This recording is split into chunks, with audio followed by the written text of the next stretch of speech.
A little African history for those who don't remember and the reasons for colonization. First, one of the main reasons was the Europeans were looking for cheap labor. And the first African territory that was conquered is Morocco. Morocco was actually conquered by the Portuguese in 1415, in the year 1415. So the first slaves that left Africa to Europe was in 1505, right? So why is this important? Because a lot of people say Africans sold slaves.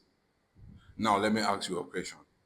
If Russia now fighting Ukraine, if they conquer Ukraine, and we all know that they need one of the main reasons for Russia getting into Ukraine, they were saying they wanted to liberate, or that they want to liberate Russian speaking regions of Ukraine, which is, I think, Kherson, Zaporizhia, Crimea, and the Donetsk. So if they conquer Ukraine in war, are they going to buy that land from Ukraine? No. What can happen is maybe they will compensate. Let's say after the war is over, they give Ukraine $100 billion to say, okay, rebuild your city. And then it goes into history that they bought the land from Ukraine. Does that make sense? I think it doesn't. When the Europeans came to Africa, they conquered. Africans were a conquered people. So they did not have the authority to say, we will not sell slaves to you. Because if you are conquered, you don't have the authority to choose what to do or what not to do.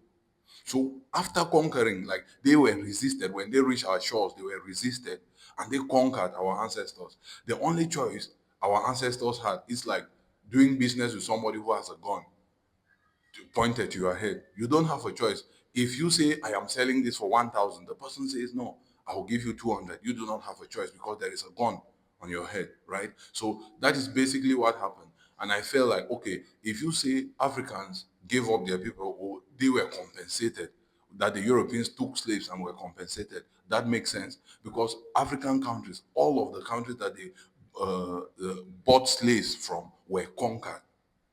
They were conquered. That is, if you go to French African countries, most of the French African countries, you will notice that they sign deals.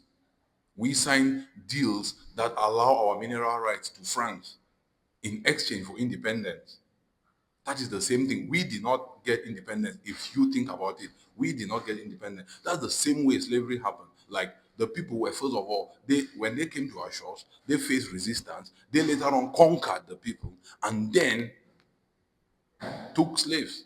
And maybe the people, the natives were compensated, the chiefs were compensated. It is not like the chiefs had a choice because the chiefs that resisted were killed. Okay? So I feel like this is a small part of history we have to understand because this idea they keep pushing that we sold our own people to slavery, it doesn't make sense to me because the first Europeans, the Portuguese, conquered Morocco in northwest Africa in that was 1415, and the first slaves arrived in Europe in 1505.